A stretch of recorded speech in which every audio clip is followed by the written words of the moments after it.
ज्यादा समय ना लेते हुए मैं इनवाइट करना चाहूंगा आज के speaker, crown leader mister Ajay Pillai. Please welcome mister Ajay Pillai. Thank you so much. शुक्रिया सर। पहले तो संजय कटोच सर, आदरणीय संजय कटोच सर, जिन्होंने मुझे आज मौका दिया यहाँ पर आज आप लोग के बीच में बोलने के लिए, आमंत्रित किया मुझे। मेरे बड़े भाई स्वरूप हैं संजय गुप्ता सर, आदरणीय जो मेरे अपलाइन, और उनके मार्गदर्शन पर मैं आगे बढ़ता रहा। उसके बाद फैजी भाई मेरे को सामने दिख रहे हैं, प्रवीण चौधरी जी हैं, संजीव भाई हैं, भूषण पटियाल, और मेरे तमाम भाई जो पैनल में आज हैं। मैं सिर्फ इतना ही बोलूंगा कि आज पहली बार मुझे मौका मिला है किसी और मंच से बात करने का। आज तक जब भी मैंने बात करी है, सेफ शॉप के मंच से बात करी है या अपने सिस्टम के मंच से बात करी है, आज मुझे मौका मिला है कि एक मंच, वो सेफ शॉप का मंच है। आज दिखता है कि सेफ शॉप के कोई अलग अलग मंच नहीं होते, एक ही मंच से हम सब एक ही बात कर रहे होते हैं। मित्रों, मुझे मालूम है कि आप सब लोग बेसब्री से इंतजार कर रहे थे मुझे सुनने का। बहुत सारे लोगों के फोन और बहुत सारे लोगों के मैसेजेस मेरे पास थे कि सर आप आएंगे तो आप हमारे लिए क्या आदेश है वो जरूर बताएं। इससे पहले कि मैं अपनी बात को आगे बढ़ाऊं, मैं पहले अपने बारे में अपना परिचय जरूर देना चाहूंगा, क्योंकि ऐसे बहुत सारे लोग हिंदुस्तान में हैं जो मुझे नहीं जानते। मैं बहुत छोटा सा शख्स हूँ, मुझे बहुत कम लोग जानते हैं। मेरा नाम अजय पिल्ले है और मैं जबलपुर का रहने वाला हूँ। बेसिकली मैं केरला से हूँ, लेकिन बॉर्न एंड बॉट अप में जबलपुर में, क्योंकि मम्मी पापा मेरे जबलपुर में ही कार्यरत थे और नौकरी के साथ साथ, मतलब नौकरी करते करते उन्होंने हमारी परवरिश करी और वहीं पर हमको पढ़ाया।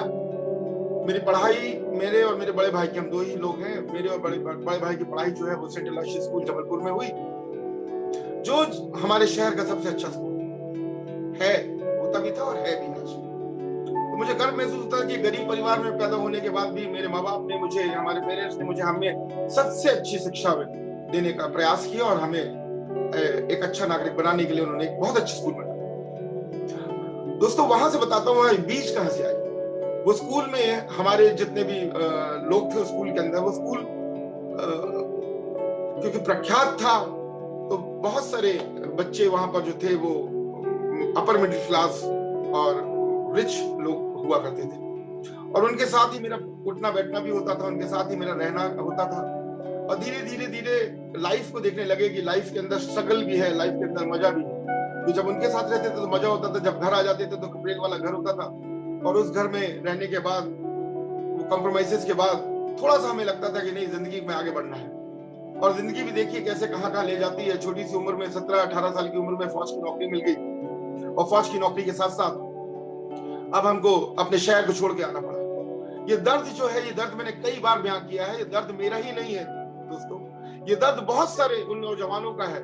एक तरफ खुशी होती है कि हमको नौकरी मिल गई, और एक तरफ दुख होता है कि अब हम अपने घर पे नहीं रह पाएंगे, अपनी माँ को, अपने पिताजी को, अपने घर वालों को छोड़ के, जहां से हम बचपन में खेले थे, कूदे थे, उस आंगन में, उन दोस्तों के बीच में, उस मोहल्ले में, वो चाची, वो चाचा, वो ताऊ, वो भाभी, वो भैया, उन सबको छोड़ के हमें अब एक नई दुनिया में जाना है। और इसी तरह से मैं भी एयरफोर्स में चला गया, और मेरे जैसे इत्तेफाक रखते होंगे बहुत सारे मेरे मित्र लोग, जो लोग आज इस स्थिति को झेल रहे, मतलब फेस कर रहे हैं या आगे बढ़ रहे हैं अपनी जिंदगी में आगे बढ़ने की। मिठाइयां बटी, बहुत खुशियां हुई, नौकरी, छोटी सी उम्र में सरकारी नौकरी, वो भी एयरफोर्स की नौकरी, एक बहुत शानदार नौकरी। तो मैं आपको यहाँ बताना चाहूंगा कि जिंदगी में ऐसा नहीं था कि कोई कमी थी, और जिंदगी में कभी किसी को कमी होती भी नहीं है। जिंदगी चलती रहती है, लोग अपना अपना काम कर रहे होते हैं। नौकरी के साथ साथ में धीरे धीरे इस बात का एहसास होने लगा कि जो जिंदगी में चाहता हूँ अपने लिए, अपने परिवार के लिए, वो जिंदगी शायद यहाँ से मिलती नहीं है। मैं यहाँ पर आपको एक बात बताना चाहता हूँ कि जब कभी हम लोग नौकरी पे होते हैं या कोई काम कर रहे होते हैं, हम अपने लिए नहीं जी रहे होते।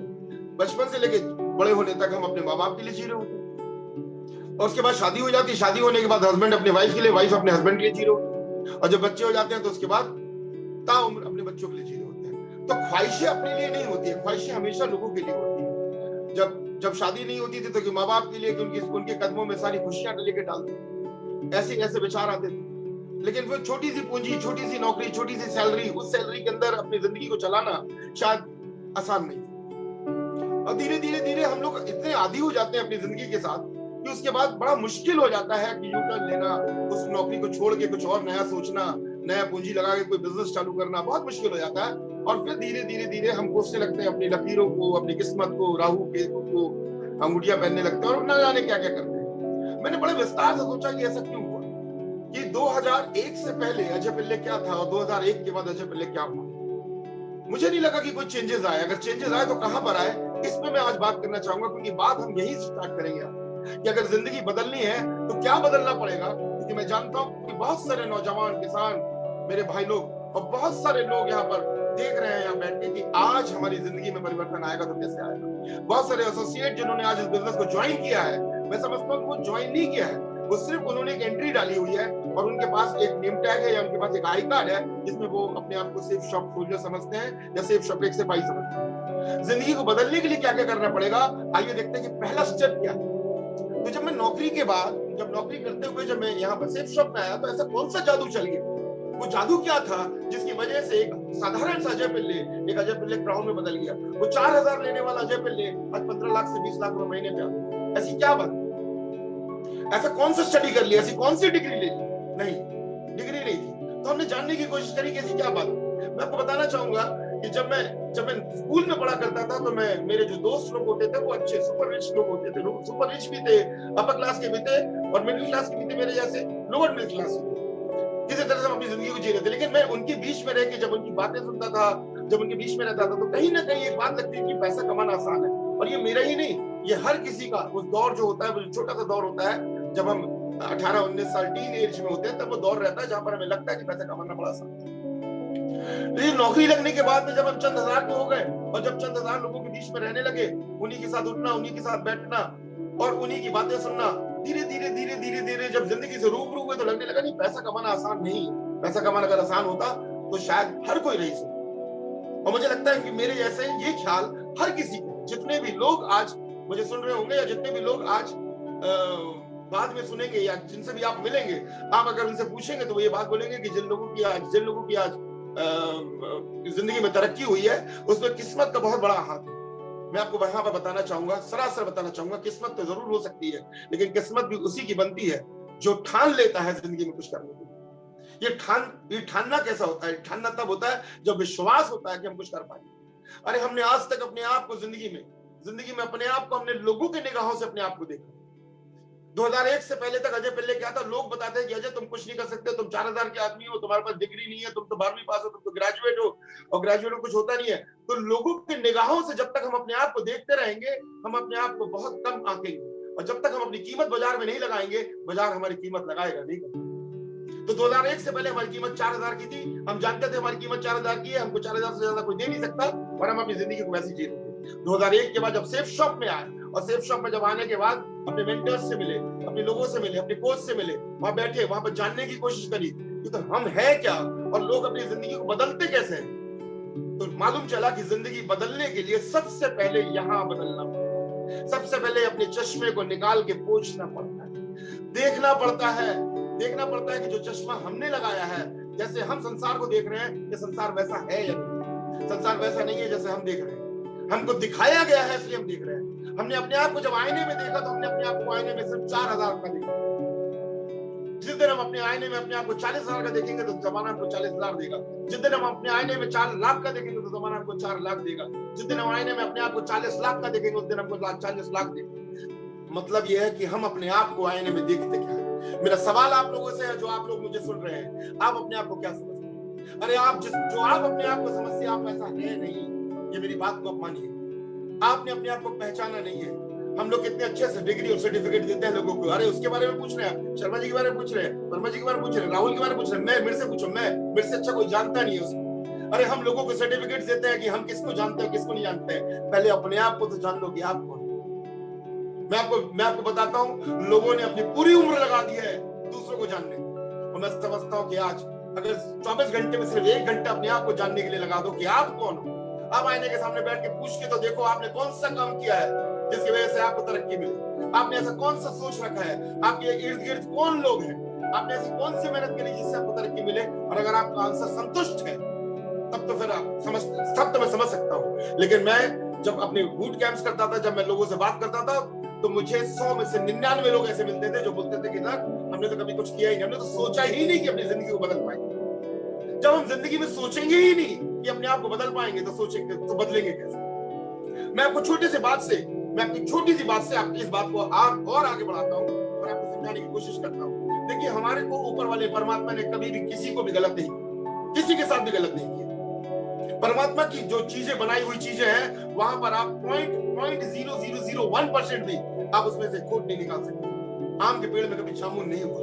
दशहरी पेड़ के दशहरी पेड़ का अगर आम है तो उसमें कभी लंगड़ा आम नहीं। आप सोच के देखिए, छोटी से छोटी गलती उन्होंने नहीं करी। उन्होंने जो भी चीज बनाई परफेक्ट बनाई और जिंदगी में कभी उसको फिर बदला नहीं। एक बार बना के जो भेज दिया वो भेज दिया। उन्होंने जब भी कोई चीज बनाई, परमात्मा ने जब भी कोई चीज बनाई तो टाइम पास के लिए नहीं बनाई। जो भी चीज बनाई उसके पीछे कोई ना कोई कारण था, कोई ना कोई रीजन था। कुछ रीजन हमें मालूम है, कुछ रीजन हमें नहीं मालूम है। जो रीजन हमें मालूम है उसके लिए हम धन्यवाद करते हैं ऊपर वाले का, और जो रीजन हमें नहीं मालूम है उसको हम कोसते हैं। हम जब फल को देखते हैं तो हम धन्यवाद करते हैं, जब हम पानी को देखते हैं तो धन्यवाद करते हैं कि अगर ये पानी नहीं होता तो मेरा कंठ सूख जाता। जब हम हवा को देखते हैं तो धन्यवाद करते हैं कि हवा नहीं होती तो हमारे प्राण हो जाते। लेकिन जब हम मच्छर को देखते हैं तो हम धन्यवाद नहीं करते, हमें नहीं मालूम मच्छर क्यों बना। हम केचुए को देखते हैं तो हम धन्यवाद नहीं करते, हमें नहीं मालूम केचुआ क्यों बना। लेकिन अगर फार्मर से पूछो तो केचुआ इसलिए बना है कि अगर केचुआ ना हो तो फर्टिलाइजर जो है, जो जमीन है वो उपजाऊ ना हो। तो ऐसी बहुत सारी चीजें हैं, मैं बहुत ज्यादा विस्तार में नहीं जाना चाहता। मैं सिर्फ इतना बताना चाहता हूँ कि अगर ऊपर वाले ने अगर किसी भी चीज को बनाया है तो उसके पीछे कोई ना कोई कारण जरूर रहा। और आज मैं ये बताना चाहता हूँ कि अगर ऊपर वाले ने हमें बनाया है तो उसके पीछे भी कोई कारण है। वो टाइम पास के लिए नहीं बनाया, हमको सिर्फ इसलिए बना के नहीं भेज दिया कि जाओ और बच्चे पैदा करो और पढ़ाओ लिखाओ, उनकी शादी कराओ और फिर चले आओ कब्रिस्तान के अंदर और आग के नीचे बैठ जाओ, या फिर शमशान घाट में जाके जल जाओ। उसके बाद में आखिरी के दिनों में ये बोलो कि आप प्रभु मेरी जिंदगी तो निकल गई, कैसे तैसे निकल गई, बच्चे मेरे देख लेंगे तो देख लेंगे। वक्त है सोचने का। प्रभु ने हमें बनाया है एज ए लीडर। उन्होंने अपने बगीचे में, उन्होंने अपने इस जहां को बहुत शानदार तरीके से देखने के लिए हमें भेजा है यहाँ पर, और बोला है कि जाइए मैं आपको जो चीज देता हूँ, आप यहाँ से जो चीज लेना चाहें आप ले सकते हैं। और उसके बाद उन्होंने हर चीज जो दी हर किसी को बराबर की दी। अगर आंख दी तो बराबर की दी, जैसे आप देखते हैं वैसे मैं देखता हूँ। अफ्रीका में भी वैसे देखते हैं, अमेरिका में भी वैसे देखते हैं।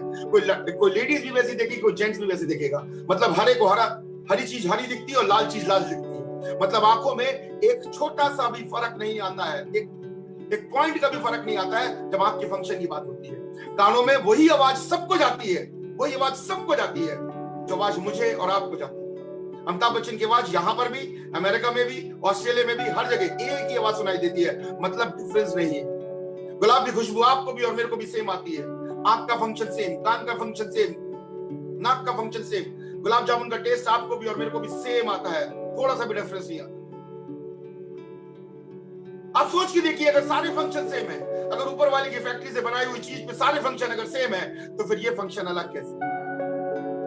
तो लोग बोलते हैं क्योंकि ग्रेड ऐसा मिला ना, क्लास 3, क्लास 4, क्लास 5 में ग्रेड ऐसा मिल गया हमें, तो वहां पर हमको परसेंटेज मिल गया, वहां पर हमें परसेंटेज लिख के बता दिया गया कि आप बुद्धिमान है, आप फर्स्ट ग्रेड के, आप सेकंड ग्रेड के, आपका 50% है, आपका 60% है, आप 90%।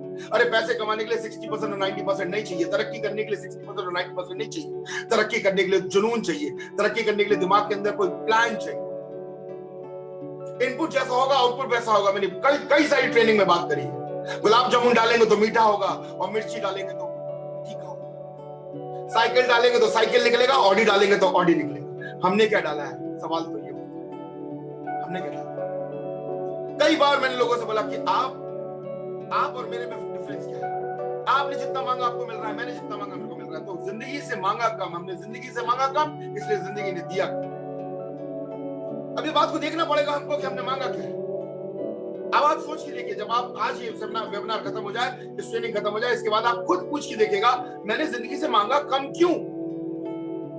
क्या मेरे में वो काबिलियत नहीं है? अरे काबिलियत तो सब में है, काबिलियत सब में है। हमने सोचा ही नहीं, हमने अपने आप को कम आंका है। समझना पड़ेगा इस बात को।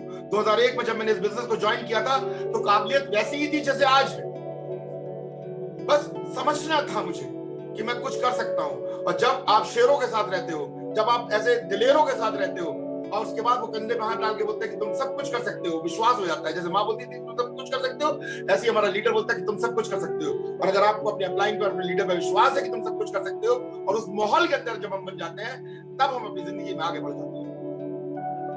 आपको बताता हूँ, ये प्लान देखने के बाद, जैसे ही मैंने प्लान देखा, मुझे पैसे की बहुत सख्त जरूरत थी, बहुत सख्त जरूरत थी, क्योंकि जिंदगी मेरी अटकी हुई थी। कुछ ऐसे बात थी जहां मुझे पैसे और तरक्की चाहिए था, मुझे अपना नाम चाहिए था। 4000 की नौकरी में ना पैसा मिल रहा था ना नाम मिल रहा था। तब मैंने इस बिजनेस प्लान को देखा। बिजनेस प्लान देखते ही, मैं आपको बताता हूँ, लोग बिजनेस प्लान देख के भागते हैं। देखिए, जो हंग्री होगा, जो भूखा होगा, जिसकी जिंदगी में पैसों से रिलेटेड कोई चीज होगी जो रुकी हुई है, तब मुझे प्लान उसे बहुत अच्छा लगेगा, जिसको हम प्रोस्पेक्टिंग बोलते हैं। कि हम लोगों से पूछते हैं कि आपकी जिंदगी में क्या चीज है जो आपको चाहिए, तो गिनाते हो, मेरे को ये चाहिए, मुझे ये चाहिए, मुझे ये चाहिए, मुझे ये चाहिए। तो मुझे नहीं, एक चीज बताइए जो चाहिए, जिसके बिना आपका जिंदगी चलेगा नहीं। और ऐसी ही कुछ चीज ऐसी थी कि मेरी जिंदगी में कुछ ऐसी थी जिसके बिना मेरी जिंदगी चलती नहीं थी, और पैसे से ही वो हो सकता था, पैसों के बिना नहीं हो सकता था। और जब वो प्लान मैंने देखा, तो उसी को दिमाग में रख के देखा कि ये प्लान देखते देखते देखते आखिरी में जैसे ही प्लान खत्म हुआ, प्रेजेंटेशन खत्म हुआ, मैंने बोला बिजनेस तो मैं करूंगा। और जैसे संजय सर बोलते हैं कि कटो सर बोलते हैं कि प्लान देखते ही मुझे बुखार आ गया था। मैं सच बताता हूं, मुझे भी बुखार आ गया। जब किसी जिंदगी में, जब किसी को तरक्की करनी होती है, जब वो भूखा होता है तरक्की का, तब ऐसे प्लान को देख के वो लोग पागल हो जाते हैं, दीवाने हो जाते हैं। इस प्लान को देख के मैं दीवाना हो गया। और जानते हो, ये एक बीमारी है। जब आप प्लान को देख के दीवाने हो जाते हो ना, तब आप एक्साइटेड मोड में पता नहीं क्या कर जाते हो, क्योंकि आप होश में नहीं रहते, आप होश आवाज खो देते हो। तो आप लोगों से जाके बात करते हो, इधर बात करते हो, उधर बात करते हो, आप हर किसी से बात करते हो। आपको लगता है कि न जाने क्या मिल गया, अलादीन का चिराग मिल गया, और घिस के इसको हम कर देंगे। और ऐसे ही मेरे साथ में हुआ। मैंने लोगों से बोलना चालू किया, मैं जहां जाऊं वहां, यहाँ वहां, जहां देखूं मैं, वहां पे मैंने अपना प्लान चालू कर दिया। जितना मेरे को बनता था बोलना चालू कर दिया। और ऐसे ही एक शर्मा जी थे, जहां पे मैं रहता था, हम एयरफोर्स में रहते थे और शादी नहीं हुई थी। तो जो लोग एयरफोर्स जानते हैं, हमारे यहाँ पर केबिन्स होते हैं, वहां पर दो लोग एक केबिन में रहते थे। तो शर्मा जी मेरे बगल वाले बेड में थे।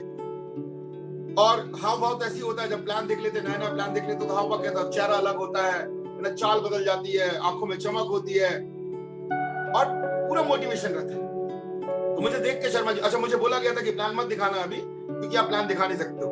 एनीवे, किसी तरह से शर्मा जी ने मुझे पिन मारा कैसे तैसे करके। मैं एक दिन अपने आप को रोका रहा, 2 दिन अपने आप को रोका, क्योंकि पैसे नहीं थे, और प्रॉविडेंट फंड से मुझे पैसे निकालने थे इस बिजनेस को ज्वाइन करने के। 2 दिन अपने आप को रोका, लेकिन रुका नहीं गया मेरे से। तीसरे दिन मैंने उनको प्लान दिखाई दिया। और जानते हो शर्मा जी ने क्या बोला? शर्मा जी ने वही बोला जो सब लोग बोलते हैं एक दूसरे के साथ। बोला, अजय, बोले अच्छी भली नौकरी है तुम्हारी, दिल्ली में नया है, किनके चक्करों में फंस गए? ये दिल्ली ठग की नगरी है, यहाँ ठगने वाले लोग हैं, और क्यों तुम अपने पैसा बर्बाद करना चाहते हो?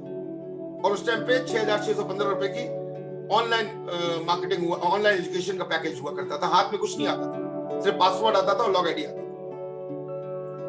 तो 6615, 4000 की नौकरी करने वाले 6615, तो डेढ़ महीने की तनख्वाह मेरी लगनी थी एक बिजनेस में, जहां पर मेरे को कंप्यूटर एजुकेशन मिल रहा था, जिससे मुझे कोई वास्ता नहीं था। उस समय की बात बता रहा हूँ आपको, 2001 की।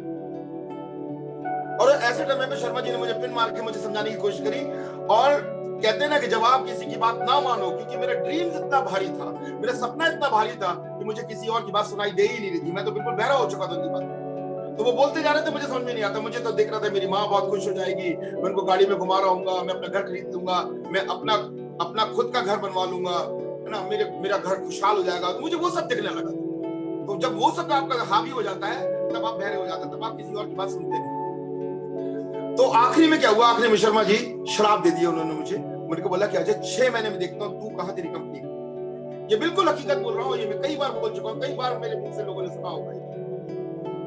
और जानते हो, कभी कभी ना श्राप जो है ना, ये वरदान बन जाता है। ये जो शर्मा जी ने श्राप दे दिया था मुझे कि 6 महीने में देखना है कि कहा, अगर वो श्राप नहीं देते तो हो सकता था कि मैं इस बिजनेस को लाइट ले लूं। लेकिन उन्होंने श्राप जो दे दिया था, इस श्राप को मैंने अपने दिल से लगा लिया यहाँ पर। और मैंने बोला, शर्मा जी, अपनी बाप की औलाद नहीं, अगर 6 महीने के अंदर अपना बिजनेस करके नहीं दिखाया। अपने मन ही मन ये बात बोली, उनके सामने नहीं बोली, सीनियर थे। और उसके बाद मैं संघर्ष करने लगा। वहां पर नया था दिल्ली में, तो वहां जिंदगी को प्लान देखा, पीछे से जाके शर्मा जी अपनी जोश लगा दे और बिजनेस खराब कर दे। एनीवे, किसी तरह से मैं यहाँ से हरिद्वार निकला, हरिद्वार अपना बिजनेस स्टार्ट किया, वहां से मेरा बिजनेस उठा। फिर कानपुर गया, कानपुर लालमणि सर के साथ गया, वहां हरिद्वार लालमणि सर के साथ में गया, फिर कानपुर गया, और ऐसे कर करके मैंने अपना बिजनेस उठा लिया। और बहुत शानदार बिजनेस, बड़े अच्छे लीडर्स मेरे को मिल गए, मेरे को सपोर्ट मिला अपने अप्लायंस का, और उसके साथ मैंने इस बिजनेस को उठाया और मेरे चेक्स बनते गए। मैं किसी को बताया नहीं। उस जमाने में क्या होता है, चेक्स मिलते थे और हम लोग कलर फोटो कॉपी करके अपने फाइलों में लगाया करते थे, लोगों को दिखाने के लिए। लोग विश्वास नहीं करते थे कि आपको पैसा मिलता है, नहीं मिलता। तो हम कलर फोटो कॉपी लगा के रखते थे और अपनी फाइलों में लगाता रहा। अब एक वक्त आया जब शर्मा जी 6 महीने हो चुके थे, शर्मा जी को जवाब देने का वक्त आया, तो हम भी अपने मुंह बना के ऐसे बैठ गए जैसे हमें मालूम था कि शर्मा जी हमको हमारा लटका हुआ मुंह देख के बहुत खुश होंगे। इस जमाने में ऐसे भी लोग हैं जो आपको दुखी देख के बड़े खुश होते हैं, तो कभी कभी दुखी बन के उनके सामने हम पेश आ जाते हैं। तो शर्मा जी के सामने हम अपना मुंह लटका के ऐसे बैठे हुए थे और शर्मा जी इसी बात का इंतजार कर रहे थे। तो हमसे बोले, क्या हो गया जय, भाग गई तुम्हारी कंपनी? हमने, आइए शर्मा जी बैठी है हमारे पास, और हमने अपनी फाइल खोली और दिखाया। हमने बोला, ये देखो पहला चेक, ये देखो दूसरा चेक, ये देखो तीसरा चेक। हर हफ्ते का चेक दिखाते गए और 6 महीने में हमने दिखा 3,45,000 के चेक लगे। शर्मा साहब कहाँ लगे हो? तो कभी कभी जिंदगी में जब हमको लोग ताने दे देते हैं, वो ताना आशीर्वाद बन के आ जाता है। इस बात का ध्यान रखना दोस्तों। आपको बहुत सारे ऐसे लोग मिलेंगे जो आपके तरक्की पे खुश नहीं होंगे, जो आपकी टांग खींचने के लिए खड़े होंगे, और वही लोग, उन्हीं की बातें आपको शिखर तक पहुंचा सकती है। यही जो बातें जो लग जाती है ना, the biggest revenge is massive success. The biggest revenge is massive success. सबसे बड़ा बदला, अगर किसी से बदला लेना है आपको, मेरी बात को फिर से ध्यान रखिएगा, अगर आपको किसी से बदला लेना है, अगर आपको किसी को जवाब देना है, तो मुंह से जवाब मत दीजिए, अपने काम से जवाब दीजिए। इतने सफल हो जाइए कि आपकी सफलता देख के वो अपने आप बीमार पड़ जाए।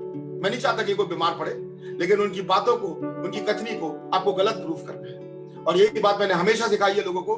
लोग ताने देंगे, ये लोगों का काम है करना, और लोग करते रहेंगे। और इसी तरह से हम बढ़ते रहे, बिजनेस धीरे धीरे बढ़ता रहा, जितनी हमको चाहिए था उतना हमको पैसा मिलता रहा। 2007 में हमारी शादी हुई, और शादी के बाद में, तब तक हम किराए के मकान में ही थे। 2007 में शादी हुई। शादी के बाद धीरे धीरे जब इंदु का प्रवेश हुआ हमारी जिंदगी में, तब उसके बाद उनकी डिमांडें आने लगी। जब उनकी डिमांडें आने लगी तो हमें लगा नहीं, पैसा तो और चाहिए, और हम पैसा कमाना भी जानते थे, लेकिन हम पैसा उतना ही कमाते थे जितना पैसा हमें चाहिए। ये मैं आपको एक बात बताना चाहता हूँ, इस पॉइंट को नोट कीजिएगा। ये मैं आज जो बता रहा हूँ, इस पॉइंट को खास करके नोट कीजिएगा। इस बिजनेस के अंदर मैक्सिमम लोग उतना ही पैसा कमाना चाहते हैं, उतना ही पैसा कमाते हैं। 90% लोगों की बात बोल रहा हूँ, उतना ही पैसा कमाते हैं जितना उनका खर्चा होता है, जितना से उनका गुजारा हो जाए। ये सबसे बड़ी दिक्कत है हमारे बिजनेस में लोगों की। भूख नहीं है, चाहते नहीं कि दुबई में चले जाए, चाहते नहीं कि बड़ी गाड़ी में आ जाए। वो बातों से तो बहुत सारी बातें कर लेते हैं, लेकिन वो पैसा उतना नहीं कमाना, वो भूख नहीं दिखती मुझे वो एक्साइटमेंट नहीं दिखता उनके अंदर। और जैसे ही वो थोड़ा सा पैसा क्या कमाते, वो थोड़ा सा डाउन हो जाते हैं। मेरी जिंदगी में भी ऐसे था, लेकिन 2007 के बाद जब इंदु मेरी जिंदगी में आई, उसके बाद उनने बोलना चालू किया कि अजय, किराए के मकान, अब हमें अपना घर लेना होगा, और अब मेरी जरूरतें हैं। और ये बिजनेस भी मैंने इसीलिए किया था कि जिस लड़की को भी मैं शादी करके लेके आऊं, जिस चीज पे वो हाथ रखते वो चीज उसकी हो जाए, पैसे का टैग ना देखना पड़े। उसके बाद 2007 से फिर मैंने काम चालू किया, मेहनत करना चालू किया, काम को बड़ी तेजी से, सिल्वर कॉन्फ्रेंस बुलाई, तेजी से काम करना चालू किया। और उसके बाद देखिए, ऐसा होता नहीं है जिंदगी में जैसे आप चाहते हैं। 2008 में नैनीताल में मैं घोड़े से गिर गया, मेरा पैर टूट गया, और 8 महीने में बैठ। कहते हैं ना, जिंदगी में जब कभी भी कोई चीज होता है ना, तो आप देखिए कि भगवान की मर्जी है वो, और भगवान कुछ ना कुछ आपका अच्छा ही करना चाहते हैं। तो आप बोलेंगे पैर टूटने की वजह से अच्छा क्या हुआ? देखिए, जब मेरा पैर टूटा तो मैं बेड पे आ गया। जब मैं बेड पे आ गया तो मेरे लीडर्स सारे मेरे पास में आए, मेरे से बोले, अजय सर कैसे करेंगे काम? हमने बोला, देखिए अब आपका गुरु दक्षिणा देने का समय आ गया, अब आप लोग आगे बढ़ के काम कीजिए, और मुझे लगता है कि मेरे से बेहतर आप काम कर सकते हो। मैं यकीन दिलाता हूं आपको, मैं आपको बताना चाहूंगा यहाँ पर ऑन स्क्रीन ये बात बोल रहा हूँ, मेरे से बहुत अच्छे मेरी टीम वाले लीडर्स, और आपको भी ढूंढना है आपके नीचे आपसे बेहतर टीम के लीडर्स। और उन्होंने इस बिजनेस को स्टार्ट किया और बहुत शानदार तरीके से काम करना चालू किया।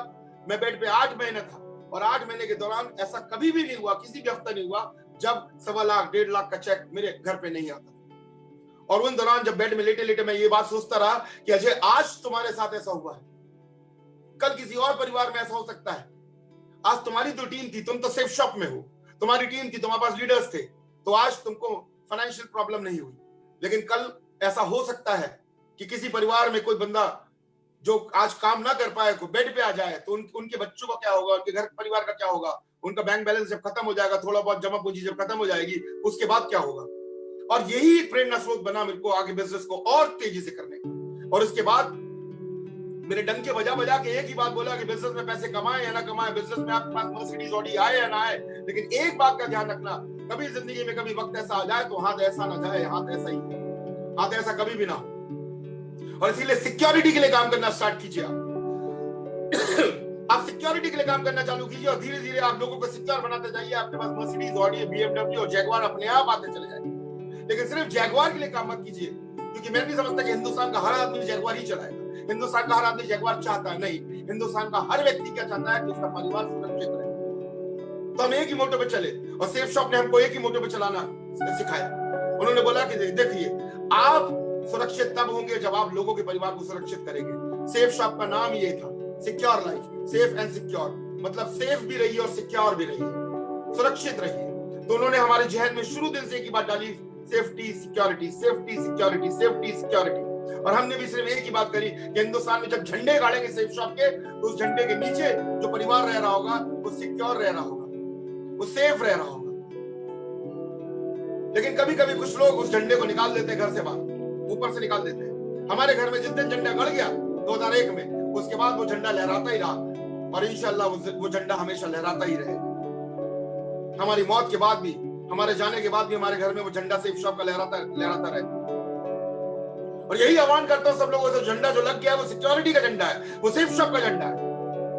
और उस झंडे को हमेशा अपने छत के ऊपर लहराते रहने, अपनी जिंदगी के ऊपर लहराते रहने। क्योंकि जिन लोगों ने इस झंडे को लगाया है और जिन लोग ईमान से, निष्ठा से, पूरी ईमानदारी के साथ इस सेफ शॉप के साथ लगे हुए हैं, उन्होंने अपने आप को, अपने परिवार को सुरक्षित कर लिया है। और जो टीम उनके साथ लगी हुई है, वो भी अपने आप को, उनकी टीमें भी धीरे धीरे सुरक्षित होती जा रही है। हमारा मोटो सेफ शॉप में क्या है, हमारा मोटो सेफ शॉप में हमारा जो मोटो को मैं हिंदी में क्या बोलूं, मकसद, हमारा मकसद जो सेफ शॉप का है, वो ये नहीं है कि हम करोड़पतियों की और अरबपतियों की लाइन लगा दें, नहीं, हमारा मकसद वो नहीं। वो तो आपकी मर्जी है कि आप करोड़पति बनिए या अरबपति। हमारा मकसद है हिंदुस्तान के हर घर में एक रोजगार मिले। हमारा मकसद है कि हिंदुस्तान के हर घर में कोई भूखा न सोए। हमारा मकसद है कि हिंदुस्तान के हर घर में शिक्षा हो, उनकी फीस जाए। हमारा मकसद है कि इलाज ठीक से हो। हमारा मकसद है ठीक ठाक से वो रहे, ईमान से वो रहे, इतना पैसा उनके घर में हो कि किसी और के घर में उनको मांगना ना पड़े।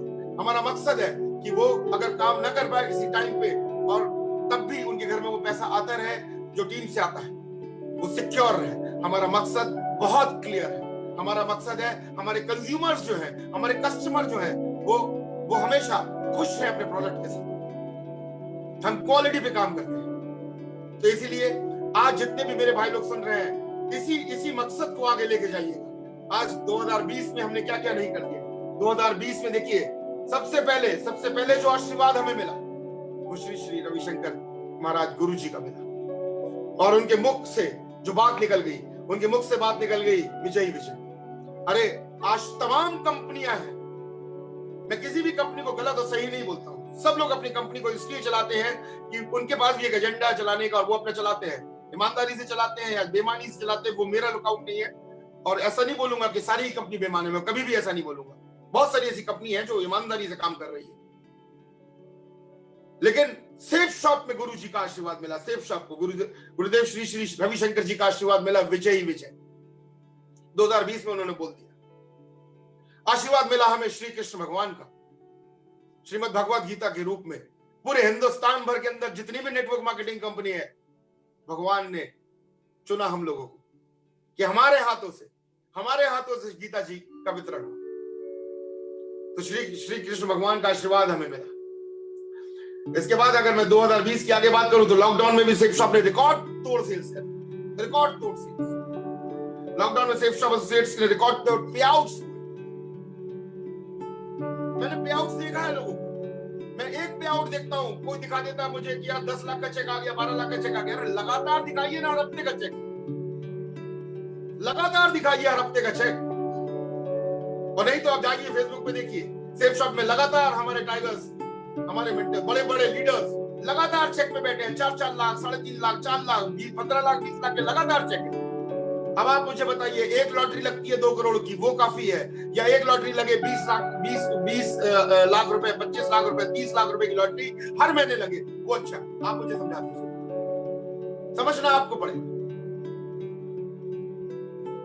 तो एक एक चेक देखते हैं एक बंदे का वो हीरो बन जाता है। अरे एक बंदा हीरो बनने से हीरो नहीं होता है। जब कंपनी के मैक्सिमम लोग हीरो बनते हैं तब कंपनी हीरो मानती है, तब कंपनी हीरो की उसमें आती है।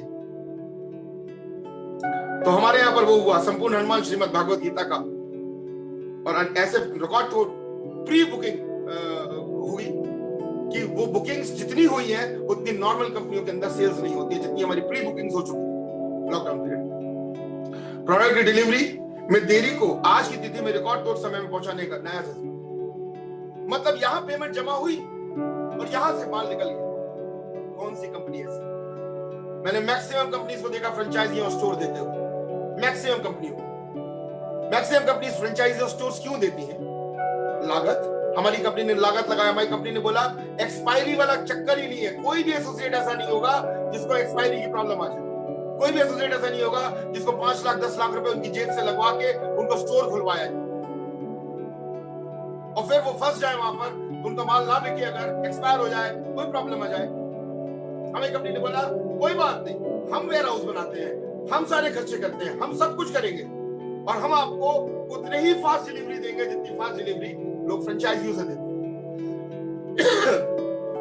आप लोग जानते हैं बहुत अच्छे से कि एक आईडी से 30,000 से बढ़ा के 50,000 पे कर दिया कि एक आईडी से 50,000 से ज्यादा का सामान कोई नहीं खरीद सकता। कौन सी ऐसी कंपनी है हिंदुस्तान के अंदर जो ये बात बोलती है? लोग बोलते हैं 10 लाख खेत बेच के सामान ले लो भाई।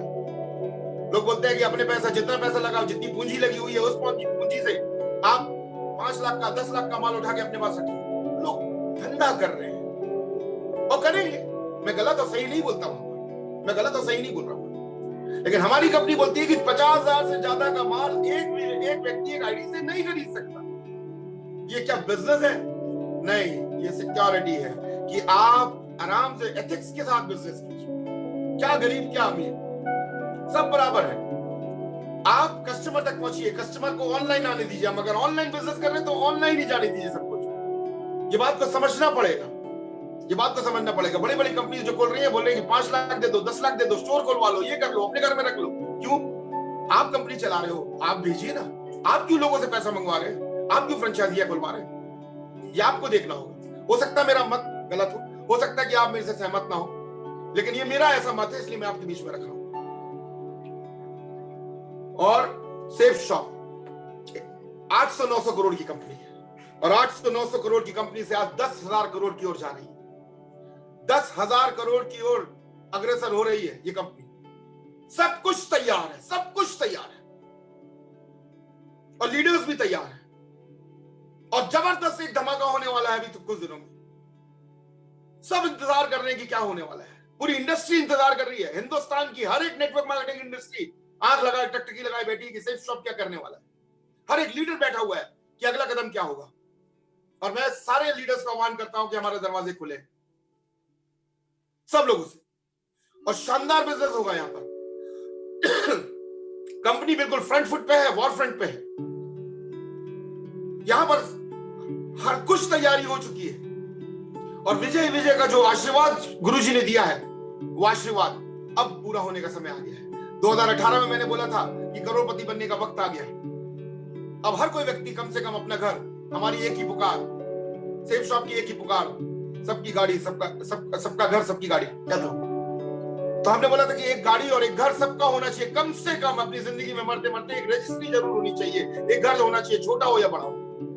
और इसी के साथ हम आगे बढ़ रहे हैं। मुझे मालूम है कि समय का अभाव हो रहा है, बहुत सारी बातें और भी करनी थी, दिल से मैं बहुत करनी थी, लेकिन मैं आपको बताता हूं आप सुरक्षित हैं और सबसे पहले हमें सुरक्षा चाहिए, उसके बाद हमें सब कुछ चाहिए। आज हम जो नकाब लगा रहे हैं ना, हम सिर्फ नकाब इसलिए लगा रहे हैं कि वायरस ना आ जाए। हम नकाब लगा रहे हैं कि कहीं कोरोना ना हो जाए। हम सैनिटाइजर से हाथ साफ कर रहे हैं कि कहीं कोरोना से हमारी मौत ना हो जाए। ऐसे ही नकाब आप भी लगा के रखिए नेगेटिव वालों से, ऐसे ही नकाब लगा के रखिए, कानों में भी लगा के रखिए और नाक में भी लगा, आंख खुला रखिए सिर्फ, और देखिए बाजार में क्या हो रहा है। देखिए सिर्फ शॉप कैसे चीते की और शेर की भांति आगे बढ़ रहा है। और आप लोग सब खुशकिस्मती हो, I mean, we all are lucky enough here in this company to be a part of this organization. इस टीम ऑर्गेनाइजेशन और हम सब लोग मिलकर इस जलजले का 2021 में आप देखेंगे कि बहुत सारे लोग, मैं कम से कम आज बताता हूं कि 500 से 1000 लोग ऐसे होंगे जो 4-4 लाख पर बैठे होंगे, 500 से, और वो तहलका मच रहा होगा। जितने लोग आप सुन रहे हैं, आप में से भी बहुत सारे ऐसे लोग होंगे जो आज 20, 30, 40 की टीम होगी आपकी, लेकिन 2021 तक आते आते ऐसा जबरदस्त चीजें आने रही है जिससे आप भी 4 लाख के कैपिंग पे आ सकते हैं। मैं डायमंड और डबल डायमंड और क्राउन मेंबर से बनने की बात नहीं करता हूं, मैं हमेशा एक ही बात करता हूं, जिस भी लेवल पे रहो 4 लाख की कैपिंग बहुत बहुत शानदार होने वाला है। धमाका चल रहा है, लैपटॉप का बाहर लगी हुई है। पहले हफ्ते में 800 से ज्यादा लैपटॉप बटे। बड़ी से बड़ी कंपनी के एम्प्लॉयज के पास में 800 से लैपटॉप नहीं होते। बड़ी से बड़ी कंपनी में जो अपने एम्प्लॉयज को लैपटॉप बांटते ना, वो भी 800 नहीं होते। और हमारी कंपनी ने 800 लैपटॉप गिफ्ट में बांट दिया पहले हफ्ते। बात करने वाले तो बहुत बातें करेंगे, देखते तो जाओ, अभी तो खजाना खुला है, अभी बहुत कुछ होना है। इसी के साथ सब लोगों से मैं सब लोगों को शुभकामनाएं देता हूं। आगे आने वाले दिन बहुत बहुत अच्छे हैं। ईश्वर की भरपूर कृपा है हम पे, भगवान श्री कृष्ण का, श्री हनुमान जी का हम पे आशीर्वाद है, हमारे डायरेक्टर्स का आशीर्वाद है, हमारे साथ बहुत सारे तमाम हिंदुस्तान के लोग, उनके फैमिलीज, बुजुर्ग, बच्चे, उन सब का प्यार, स्नेह, सम्मान, वो सब कुछ हमको मिल रहा है। और इसी के साथ हम लोग आगे बढ़ते रहेंगे और नए पे नए इतिहास और कीर्तिमान बनाते रहेंगे। इसी के साथ मैं अपने शब्दों को विराम देता हूं। Thank you so much.